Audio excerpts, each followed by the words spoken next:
अरे बहू, सुबह से सिर दर्द हो रहा है, एक कप चाय मेरे लिए बना दो। कितनी चाय पियोगे? अभी 10 मिनट पहले तो आपने चाय पी थी। 2 बार चाय पी चुके, 2 बार खाना खा चुके हो। पेट है कुआं आपका। दोनों बाप बेटे ने मिलकर परेशान कर रखा है। कभी आपके लिए कुछ बनाओ, कभी उनके लिए कुछ बनाओ। मैं तो पछता रही हूँ यहाँ पे शादी करने के बाद से। अरे रहने दो बेटा, मेरा मन भर गया। हाँ हाँ, मन तो भरेगा ही। सुबह से 2 बार चाय पी ली, 2 बार खाना ठूस लिया। पता नहीं पेट है कुआं, भर के ही नहीं देता। मैं तो इस घर में शादी करके ही पछता रही हूँ। जब से शादी करी, कभी ये कर दे, कभी वो कर दे, कभी वो कर दे, पूरा दिन किचन में पड़ी रहती हूँ। अच्छे खासे रिश्ते आ रखे थे आईएएस के, डॉक्टर के, इंजीनियर के। पता नहीं मेरे माँ की बुद्धि में भी क्या पत्थर पड़े, इस कोलू के बैल से बांध कर रख दिया। पूरी जिंदगी खराब करके रख दी है मेरी तो। अगर किसी अच्छे बंदे के घर में ब्याह के गई होती ना, 10-12 नौकर होते, कुछ काम को हाथ नहीं लगाना पड़ता। पूरा दिन घिसती रहती हूँ यहाँ पे। कभी ये कर दो, कभी वो कर दो, कभी वो कर दो। पूरा दिन किचन में घुसे रहो, उसके बाद भी गालियां खाओ। मैं तो परेशान हो गई उस घर में शादी करके। अरे क्या यार हिमांशी, तुमने सुबह सुबह कलेश मचा रखा है घर में।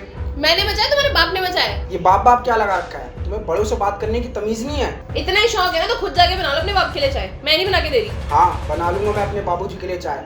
बहुत प्यार करता हूँ मैं अपने बाबूजी से। हाँ तो बनाओ। बाबूजी, मैं अभी आपके लिए चाय बना के लाता हूँ। ठीक है बेटा। अरे बेटा, अब जो हो गया सो हो गया। इस घर को अपना घर समझो और मैं भी तुम्हारे पिता समान हूँ। आप मुझसे कोई रिश्तेदारी ना जोड़ो तो ही ज्यादा अच्छा है। मेरे पिता मुझे घर में रानी की तरह रखते थे। यहाँ पर जब से मेरे हाथों में छाले पड़ गए, नौकरानी बना के रख दिया आप लोगों ने मुझे यहाँ। मेरी तो जिंदगी खराब हो गई यहाँ पर आकर।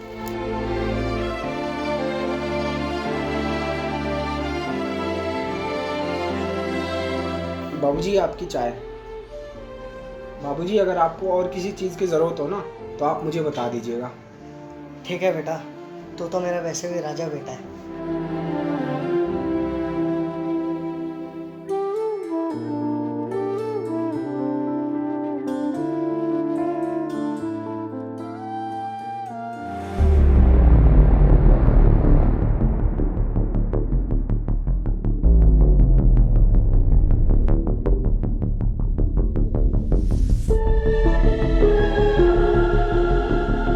अरे अरे अरे, कहाँ चले जा रहे हो? आपको दिख नहीं रहा पोछा लगा रही हूँ? अरे बेटा, अब उम्र हो गई है ना तो थोड़ा दिखता कम है। सॉरी बेटा।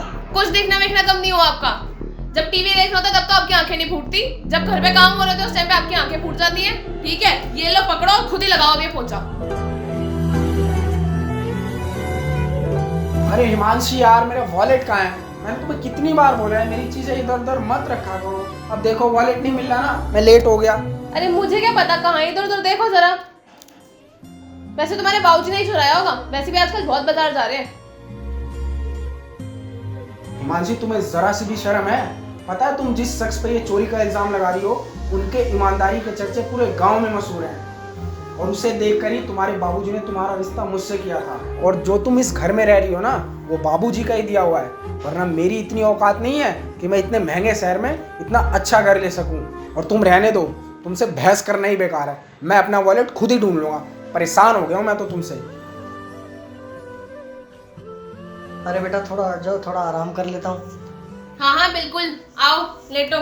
दूसरे की नींद खराब करके खुद आराम से पढ़ोगे, अब आराम करोगे इधर। पसर जाओ, शांति तो मिल गई होगी। कोटा पूरा हो गया होगा आपका आज का। रोज रोज का वही कलेश। क्या करूँ, कुछ समझ नहीं आ रहा। मैं तो अपने बेटे से कुछ बोल भी नहीं सकता।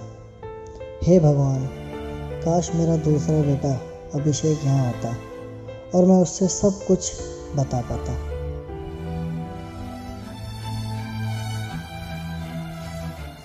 मयंक, मैंने लास्ट मंथ तुम्हें अपनी मेकअप किट के लिए बोला था, वो अभी तक नहीं आई है। यार हिमांशी, इस मंथ रुक जाओ। इस मंथ ना वो लॉकडाउन लग गया तो इसकी वजह से सैलरी हाफ आई है। और जितने पैसे हैं उसी में घर का खर्च भी देखना है। मैं तुम्हें नेक्स्ट मंथ पक्का दिलवा दूंगा। यार एक बात बताओ मयंक, अभी हमारी रिसेंटली शादी हुई है, चूड़ा उतरा नहीं है, मेकअप मेरा खत्म हो चुका है। मैं आपसे कब से बोल रही थी मेकअप ला दो, मेकअप ला दो। आपसे उस चीज़ में कटौती कर रहे हो, लेकिन आपसे अपने पापा की चीज़ों में कटौती नहीं होती है। तब आपकी ना तो सैलरी का इशू आता है, ना ही आपकी ईएमआईज़ का इशू आता है, ना किसी और चीज़ का इशू आता है। मेरे ही टाइम पे हर चीज़ क्यों आती है? यार आपके फादर का न्यूज़पेपर बंधा हुआ है, उनका क्या यूज़ है न्यूज़पेपर पढ़ने का? उन्होंने कौन सी आईएएस क्लियर करनी है, कौन सी उनकी जनरल नॉलेज इतनी बढ़ाकर करना है कुछ? यार पापा घर में बैठे बैठे अकेले बोर हो जाते हैं, इसीलिए उनका न्यूज़पेपर लगवा दिया ताकि उसको पढ़ के उनका टाइम पास हो जाएगा। एक बात बताओ, टाइम पास करने के लिए वो पूरा दिन टीवी देखते रहते हैं, उसका बिल बढ़ाते रहते हैं, तब उनका टाइम पास नहीं होता? न्यूज़पेपर से ही टाइम पास होना है, वो चीज़ एक वेस्ट है, तो उसको क्यों नहीं कम कर रहे हो? मुझे नहीं पता, मुझे मेरा मेकअप का सामान चाहिए और तुम इसी मंथ लेकर आओगे और इसी टाइम लेकर आओगे।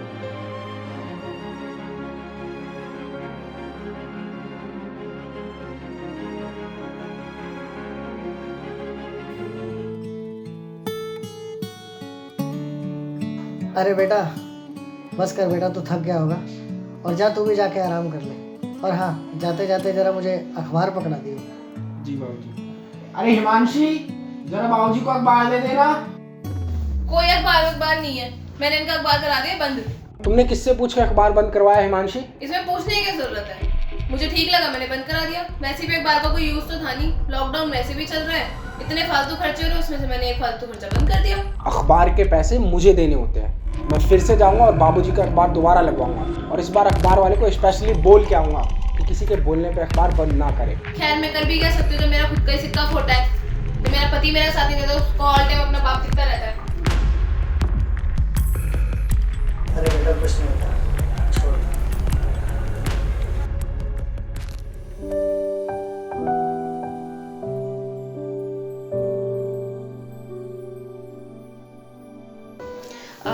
बाबूजी मुझे आपसे कुछ ज़रूरी बात करनी थी। हाँ बेटा बोलो। वो बात ऐसी है कि मैं आपको कई बार समझा चुकी हूँ, लेकिन आप मेरी बात समझते नहीं हो और पानी मेरे सिर से अब काफ़ी ज़्यादा ऊपर जा चुका है। बेटा मैं कुछ समझा नहीं। देखो बाबूजी, बात सिंपल सी है कि या तो इस घर में अब मैं रह सकती हूँ या तो फिर आप रह सकते हो, और अगर आप अपने बेटे की सलामती चाहते हो, उसकी ज़िंदगी खुशहाल रखना चाहते हो, तो आपसे दरख्वास्त है कि आप वृद्धाश्रम चले जाओ, और अगर आप वृद्धाश्रम नहीं चाहते हो तो मैं ये घर छोड़कर चली जाऊंगी और फिर आपके बेटे की ज़िंदगी ख़राब हो जाएगी। और बात ये है कि मैं भी जानती हूँ कि आप अपने बेटे से बहुत प्यार करते हो और आप ऐसा बिल्कुल भी नहीं चाहोगे कि उसकी ज़िंदगी ख़राब हो और उसकी वजह आप बनो। और मैं ये बात बहुत अच्छे से जानती हूँ कि आप अपने बेटे से बहुत प्यार करते हो और आप ये बिल्कुल भी नहीं चाहोगे कि आपके जीते जी आपके बेटे की ज़िंदगी ख़राब हो और वजह उसकी आप बनो। बाकी रही बात वृद्धाश्रम की, तो मैं वहाँ पर बात करके आ चुकी हूँ। वहाँ पर आपका खाना पीना रहना हर चीज़ की सहूलियत पूरी दी जाएगी, और बाकी हर हफ्ते हर वीकेंड पे हम आके आपसे मिल के जाएंगे, तो उसकी चीज़ की भी टेंशन मत लेना। ठीक है बेटा, तुम जैसा कह रही हो मैं वैसा ही करूँगा।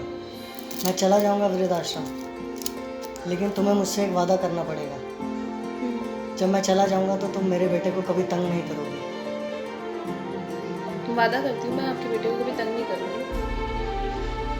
ठीक है। मुझे अच्छा लगा कि आपने ये डिसीजन लिया। मैं बाकी आपके कपड़े पैक करती हूँ।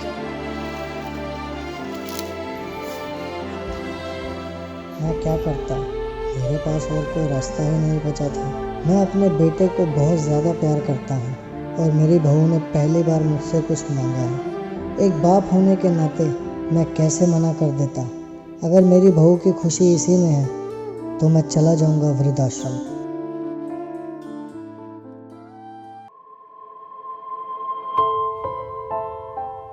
बाबूजी, आप यहाँ छत पर क्यों बैठे हो? मैंने आपको पूरा नीचे ढूंढ लिया। अरे बेटा, तू शहर से कब आया? बाबूजी मैं अभी आया हूँ शहर से। अरे बस बेटा, पूछ मत। बहू ने बहुत तंग कर रखा है और आज तो बेटा हद ही हो गई। बहू बोलती है बाबूजी आप वृद्धाश्रम चले जाइए, तो बेटा मैं क्या करता, मैंने भी हाँ कर दी। बाबूजी ये बात मयंक को पता है? नहीं बेटा। बाबूजी आप फिक्र मत कीजिए, मैं कुछ करता हूँ। ठीक है बेटा। अभी आप नीचे जाइए और आराम कीजिए। ठीक है।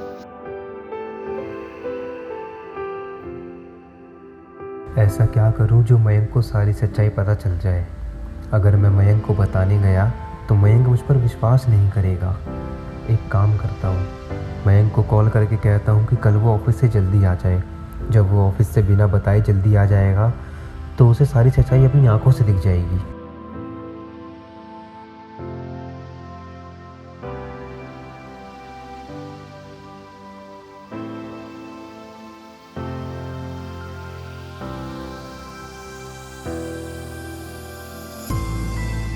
ये लीजिए बाबूजी, आपका बैग मैंने पैक कर दिया और बेहतर यह है कि मयंक के आने से पहले आप चले जाइए। ठीक है बेटा। अरे बाबूजी, कहाँ जा रहे हो? बताया नहीं मुझे। मयंक, एक्चुअली मैंने ये सोचा कि मेरी और बाबूजी की तो बिल्कुल भी बनती नहीं है, तो उनके रहने के लिए सबसे ठीक जगह वृद्धाश्रम है। मैंने उनको बैग पैक करके दिया है वृद्धाश्रम जाने के लिए। आज से वृद्धाश्रम ही रहेंगे। वृद्धाश्रम? हाँ, इसमें दिक्कत ही क्या है? वहाँ इनको इनके हम उम्र लोग मिल जाएंगे। यहाँ पे इनका टाइम पास भी नहीं होता, झगड़ा होता रहता है, बेचारे परेशान रहते हैं। वहाँ पे इनका टाइम पास भी होगा, बल्कि खुश रहेंगे उस जगह में, उस एनवायरनमेंट में। तुम्हारी हिम्मत कैसे हुई हिमांशी मेरे बाबूजी को वृद्धाश्रम भेजने की? जब तक मैं इस घर में हूँ तब तक मेरे बाबूजी इस घर से कहीं नहीं जाएंगे। अभी मैं इतना सक्षम हूँ कि मैं अपने बाबूजी का खर्चा खुद उठा सकता हूँ। और तुम्हें पता है, पिता की भी अहमियत घर में उतनी ही होती है जितनी कि माँ की। माँ और बाप वो पेड़ हैं जो हमेशा हमारे सर पर छाया बनाए रहते हैं। अगर वो छाया हट गई ना तो हम अनाथ हो जाएंगे।